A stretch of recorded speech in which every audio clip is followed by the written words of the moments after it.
Hi, I'm Melissa Chandler, and welcome to After the Unthinkable, a podcast where I share what it's like to survive the things you think you can't survive and how to move forward one step at a time. So, today I want to talk to the people who love someone who is grieving. Because if you have never lost someone, watching a person you care about go through devastating grief can leave you feeling completely helpless, like you want to help, but you don't really know how. Or maybe you're terrified of saying the wrong thing. So sometimes you end up saying nothing at all. And I have been the person grieving.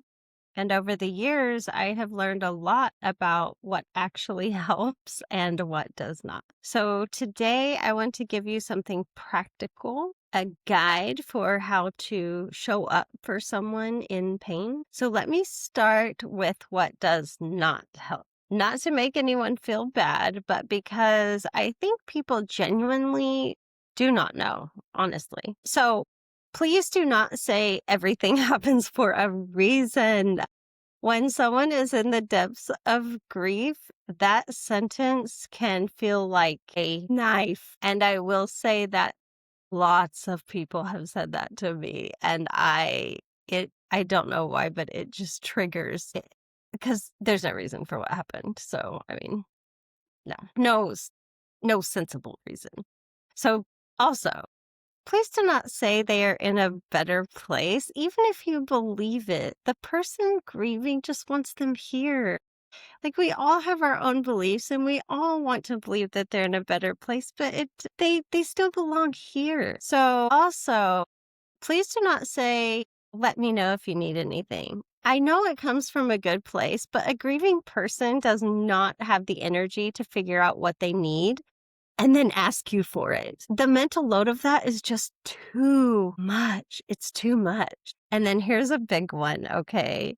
Please do not say, I know exactly how you feel. Even if you have experienced loss, every grief is different. So instead, try, I cannot imagine what you are going through, but I am here.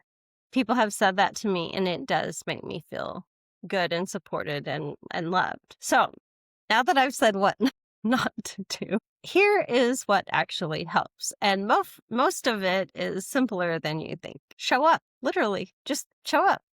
Don't wait to be asked. Bring over some food, mow the lawn, do the dishes, take the kids out for an afternoon. Grieving people typically cannot ask for help. So please do not make them. Just show up and do the thing. Look around. What do you think needs to be done? And say their name. One of the most painful parts of losing someone is the fear that the world will forget them. When you mention the person who died, when you share a memory, when you say their name out loud, you're giving the grieving person the greatest gift. You're showing them that their person or people are not forgotten.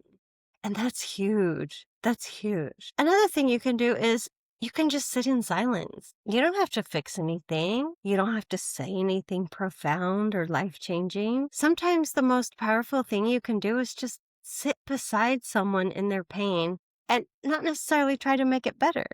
Just be there. Your presence is enough. So basically, just keep showing up. Everyone shows up in the first week. People bring food, they send cards. But a month later, everyone goes back to their lives, and the grieving person is just sort of left completely alone with the hardest part. So the real support is the next 3 months later that says, hey, I'm thinking of you today. Or a call 6 months later, the remembering on the anniversary. Actually, I have a friend that, and this blows me away every year, she must have jotted this down in her calendar or something, and I actually need to tell her how much it means to me. She met me after this happened, but I did talk to her about what happened, and she knew when my mom, dad, and sister's birthdays were, and every year on their birthday, she texts me just like a heart and says, thinking about you. And I'm just blown away. Like, she had to have just, like, made an effort to put that in her calendar, and it just I mean, it warms my heart so much, and it's just a small thing, but to me, it's so huge because it means that they're not forgotten. They're not they still matter, and it means a lot to me. So, if you remember nothing else from this episode, remember this. You cannot fix someone's grief, and you're not supposed to. Your job is not to make the pain go away. Your job is to make sure that they don't go through it alone. That's it. That's the whole thing. Just do not let them be alone in it. You don't need the right words. You do not need to have experienced the same loss. You just need to show up and keep showing up and let them know that you are not going anywhere. And then if you are the one grieving right now, let me say something to you. It is okay to tell people what you need. It is okay to say, I do not need advice right now. I just need you to sit with me. It is okay to let people help you. It is okay to say the well-meaning thing you just said actually hurts. You're allowed to guide the people who love you toward what actually helps. Most of them desperately want to show up for you. They just don't know how. And you're allowed to show them. You're allowed to show people what you need. So, as usual, I do like to talk about things that need to change today. So, here's something that I really believe definitely would be great if it changed. Our culture does not really teach people how to support the grieving.